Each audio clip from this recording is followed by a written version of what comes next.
selamat datang kembali. Kita ketemu lagi nih. Kali ini kita punya sesuatu yang, bener-bener menarik buat dibedah bersama. Kita mau coba telusuri jejak pemikiran Kristen selama ribuan tahun ke belakang. Sumber kita kali ini tuh sebuah karya teologi historis yang dalam banget, penuh perdebatan seru, perubahan besar, ya momen-momen penting lah yang membentuk iman Kristen. Jadi misi kita hari ini apa? Gini, kita mau gali beberapa titik balik dan perdebatan yang paling panas, terutama kita lihat kontrasnya antara gereja mula-mula, terus zaman pertengahan, sampai nanti era reformasi. Kenapa ini relevan buat Anda? Ya, karena kalau kita paham sejarahnya, ini tuh kayak kita punya peta gitu, buat lihat gambaran besar perjalanan iman kita. Udah siap buat petualangan pemikiran ini? Ayo kita mulai. Oke, pertanyaan paling dasar yang sering muncul, apa sih landasan keyakinan kita? Materi kita langsung menukik ke pertanyaan fundamental ini. Apa benar Tuhan itu ngasih wahyu supernatural, terus isinya apa? Wah, ini bukan cuma obrolan akademis biasa ya. Ini udah nyentuh jantung iman kita banget. Betul sekali. Dan disinilah kita langsung nemuin salah satu perbedaan paling fundamental dalam sejarah gereja. Di satu sisi, ada prinsip sola scriptura, artinya ya Alkitab saja gitu, sebagai otoritas paling tinggi.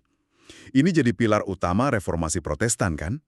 Nah, di sisi lain, ada pandangan yang ngasih bobot besar banget ke tradisi, sama otoritas institusi gereja. Ya kayak yang kita lihat di tradisi Katolik Roma.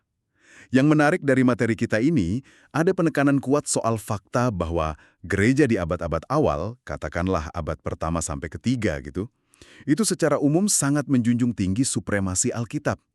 Dan juga kecukupannya. Ini jadi kontras ya kalau kita lihat perkembangan di abad-abad selanjutnya.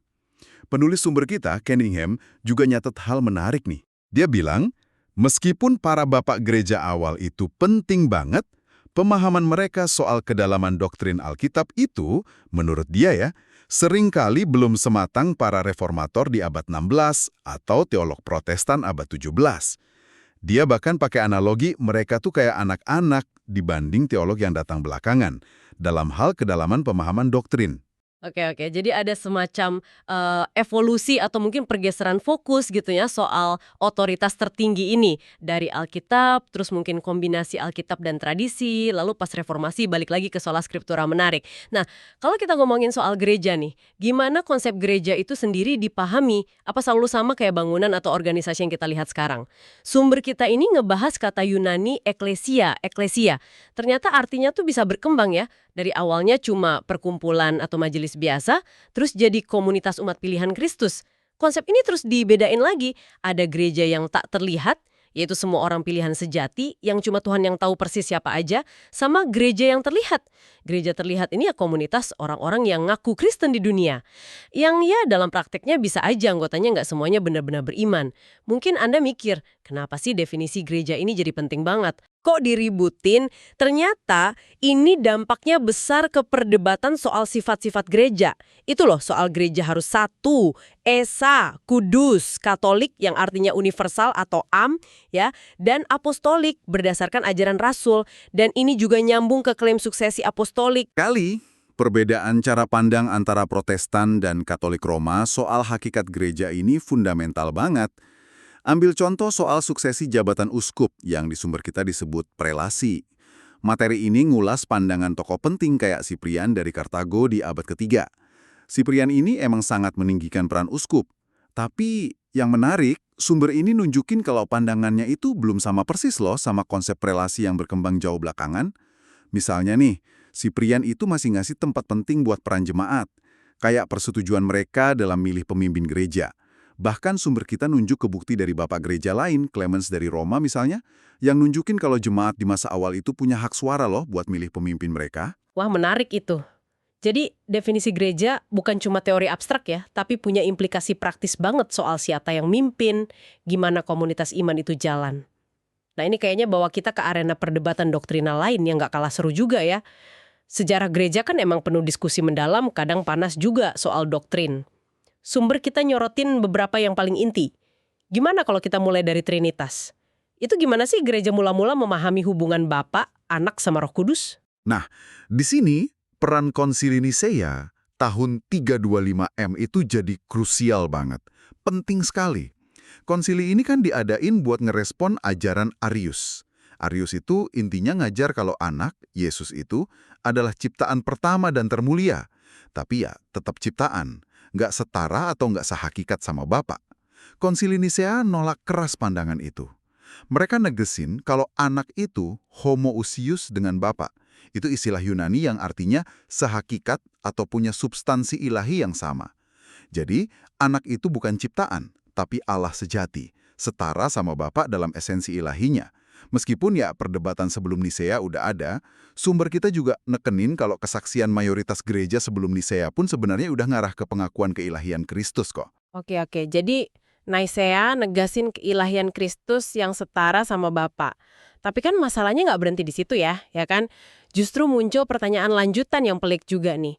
Kalau Yesus itu sepenuhnya Allah, tapi dia juga hidup sebagai manusia sejati, nah gimana dua natur ini ilahi sama manusia bisa nyatu dalam satu pribadi Yesus Kristus? Ini yang bikin muncul kontroversi kayak Nestorianisme sama Eutychianisme gitu kan. Bisa dijelasin simpelnya nggak bedanya? Tentu. Coba bayangin gini, ini kayak nyoba nyimbangin dua hal yang beda banget dalam satu kesatuan. Nestorianisme itu kasarnya ya, punya kecenderungan buat terlalu misahin dua natur dalam Kristus. Sampai-sampai kayak ada dua pribadi yang beda gitu. Satu pribadi ilahi, satu pribadi manusiawi, yang cuma kerja sama aja. Nah, sebaliknya, Eutychianisme itu jatuhnya ke ekstrim lain, terlalu nyampuradukin kedua natur itu.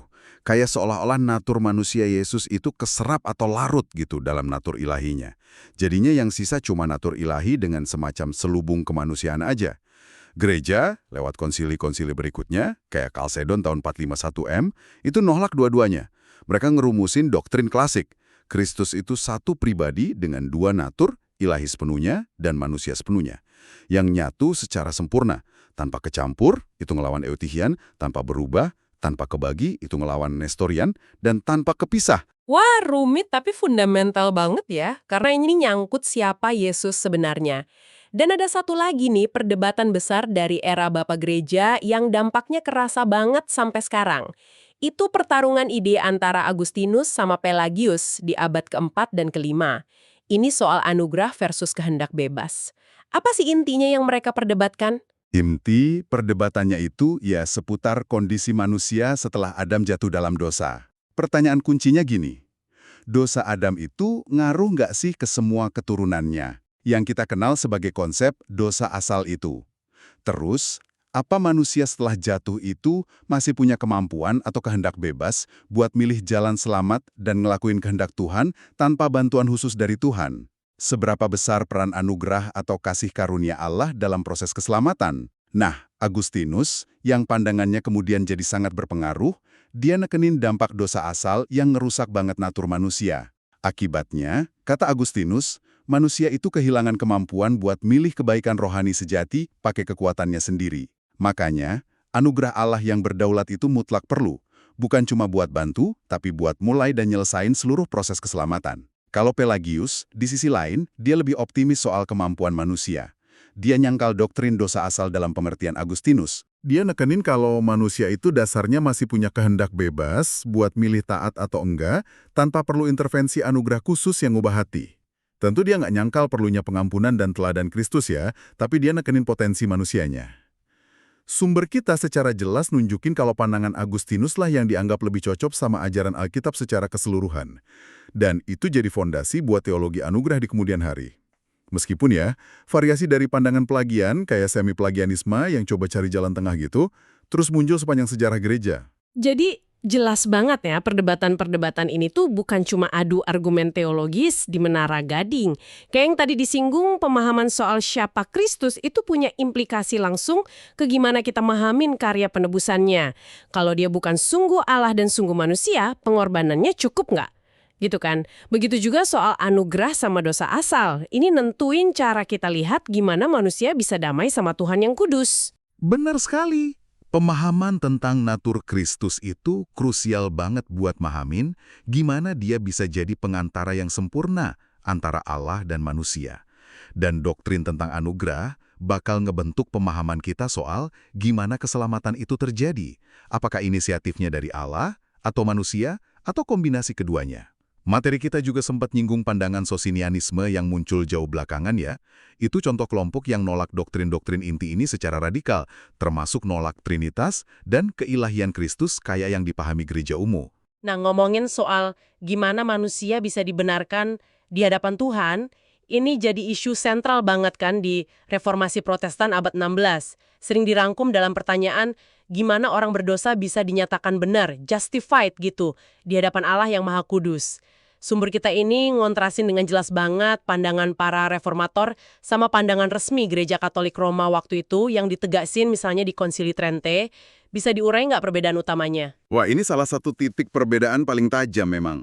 Para reformator kayak Luther, Calvin, mereka nekenin kalau pembenaran atau justifikasi itu adalah sebuah tindakan hukum atau forensik dari Allah. Artinya, Allah itu mendeklarasikan atau menyatakan orang berdosa sebagai orang benar di hadapannya. Penting nih, ini bukan berarti Allah ketika itu juga membuat orang itu jadi sempurna secara moral di dalam dirinya ya. Pembenaran ini terjadinya hanya lewat iman, sola fide, kepada Kristus, bukan berdasarkan perbuatan baik atau amal apapun. Terus dasarnya apa pembenaran itu? Nah, dasarnya adalah kebenaran Kristus yang sempurna. Kebenaran ini, kata para reformator, diperhitungkan atau diimputasikan ke orang percaya. Jadi kayak seolah-olah orang percaya itu dipakein jubah kebenaran Kristus di hadapan pengadilan Allah. Gitu. Ini perubahan status hukum yang fundamental banget. Deklaratif Allah, dasarnya kebenaran Kristus yang dipinjamkan atau diperhitungkan, dan diterimanya cuma oleh iman. Terus gimana dengan pandangan Katolik Roma versi Konsili Trente yang digambarin di sumber kita? Nah, Konsili Trente ngasih definisi pembenaran yang beda secara signifikan. Buat mereka, pembenaran itu nggak cuma sekedar pengampunan dosa sama perubahan status hukum aja, tapi juga mencakup proses pembaharuan batin atau pengudusan, sanctification. Proses ini terjadinya lewat anugerah Allah yang dicurahkan atau dimasukkan, infused grace, ke dalam jiwa orang percaya. Dalam pandangan ini, iman itu penting, tapi iman harus kerjasama bareng perbuatan baik buat mencapai dan mempertahankan pembenaran. Jadi, kebenaran yang bicara seseorang benar, itu bukan kebenaran Kristus yang diperhitungkan dari luar, imputed, tapi kebenaran yang secara nyata ada di dalam, inherent, diri orang percaya itu sendiri, yang dihasilin sama anugerah yang kerja di dalam dirinya. Wah, bedanya fundamental banget ya. Satu sisi kebenaran dari luar yang diperhitungkan, sisi lain kebenaran di dalam diri yang dihasilkan anugerah. Dan ini kayak yang Anda sebut tadi, pasti nyambung erat juga ke gimana kita mahamin karya penebusan Kristus di salib kan? Tepat sekali, cara kita mahamin pembenaran itu sangat dipengaruhi cara kita mahamin apa yang sebenarnya Kristus lakuin di kayu salib atau atonement. Pertanyaan-pertanyaan krusial pun muncul dari sini. Misalnya, apa kematian Kristus itu mutlak perlu buat muasin tuntutan keadilan Allah terhadap dosa? Terus gimana sifat penebusan itu? Apa kematiannya cuma sekedar memungkinkan pengampunan, atau apakah itu benar-benar sebuah pembayaran hukuman dosa sebagai pengganti kita? Konsep ini dikenal sebagai substitutionary satisfaction, atau pendamaian substitusi. Sumber kita ngebahas gimana para reformator umumnya nekanin banget aspek substitusi penal ini, bahwa Kristus secara aktif nanggung hukuman dosa yang harusnya jadi bagian kita. Selain sifat penebusannya, ada juga perdebatan soal cakupan penebusan itu ya. Untuk siapa sih sebenarnya Kristus mati?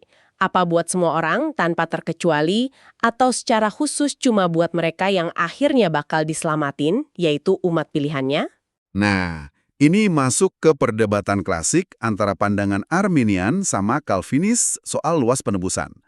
Pandangan yang sering dikaitin sama Arminianisme itu cenderung percaya penebusan universal. Artinya, Kristus mati buat memungkinkan keselamatan bagi setiap orang. Kematiannya nyediain dasar pengampunan buat semua, tapi efektif atau enggaknya tergantung pilihan bebas tiap orang buat nerima atau nolak. Sebaliknya, pandangan yang sering diasosiasiin sama Calvinisme itu nekanin penebusan terbatas atau khusus, particular redemption. Pandangan ini bilang kalau Kristus mati dengan tujuan yang pasti dan efektif buat nebus umat pilihannya secara khusus, bukan cuma sekedar memungkinkan keselamatan buat semua orang. Kematiannya benar-benar mastiin keselamatan buat mereka untuk siapa dia mati. Materi kita ngurai argumen teologis dan dasar tafsir Alkitab yang kompleks yang diajuin kedua pihak dalam perdebatan yang, terus berlangsung ini. Gitu aja. Ini sebuah narasi yang dinamis banget, penuh pergulatan tentang gimana gereja dari zaman ke zaman berusaha memahami dan mengartikulasikan wahyu Allah. Kita lihat ada pergeseran fokus soal otoritas dari penekanan awal ke Alkitab, terus perkembangan tradisi, sampai seruan balik lagi ke Alkitab saja pas reformasi. Kita juga lihat gimana doktrin-doktrin kunci kayak Trinitas, pribadi Kristus, hakikat gereja itu sendiri, kondisi manusia setelah jatuh, dan terutama jalan keselamatan lewat pembenaran dan penebusan. Itu terus diasah, diperdebatkan, diperjelas lewat proses yang panjang dan kadang sulit. Dan memahami sejarah ini seperti yang Anda bilang di awal tadi, bukan cuma nostalgia atau pelajaran sejarah biasa loh. Ini sangat bantu kita memahami akar dari berbagai denominasi dan tradisi teologis yang kita lihat di sekitar kita hari ini. Kenapa sih ada beda pandangan yang mendasar banget soal isu kayak otoritas Alkitab, cara gereja dipimpin, atau gimana persisnya orang diselamatkan? Sejarah ini ngasih konteksnya. Kita bisa belajar dari pergumulan iman dan pemikiran generasi sebelum kita. Menghargai warisan yang kaya ini. Dan semoga ya ini bikin kita lebih bijaksana dan rendah hati dalam menghadapi isu-isu teologis di zaman kita sendiri, dengan terus berusaha nguji segala sesuatu berdasarkan tolok ukur Alkitab tentunya. Tepat sekali. Nah, sebagai penutup nih, mungkin ada baiknya kita semua merenung sejenak ya, gimana pemahaman tentang perjalanan panjang pemikiran Kristen ini mempengaruhi cara Anda melihat iman pribadi Anda atau komunitas gereja tempat Anda bertumbuh. Adakah salah satu dari doktrin atau perdebatan historis yang kita bahas tadi mungkin soal otoritas Alkitab, hakikat gereja, gimana kita dibenarkan, atau siapa Kristus yang terasa sangat kena gitu, atau menggugah pemikiran Anda secara khusus di tengah tantangan dan pertanyaan zaman ini. Pertanyaan ini kami tinggalkan untuk Anda renungkan. Sampai jumpa di penelusuran mendalam kita berikutnya ya.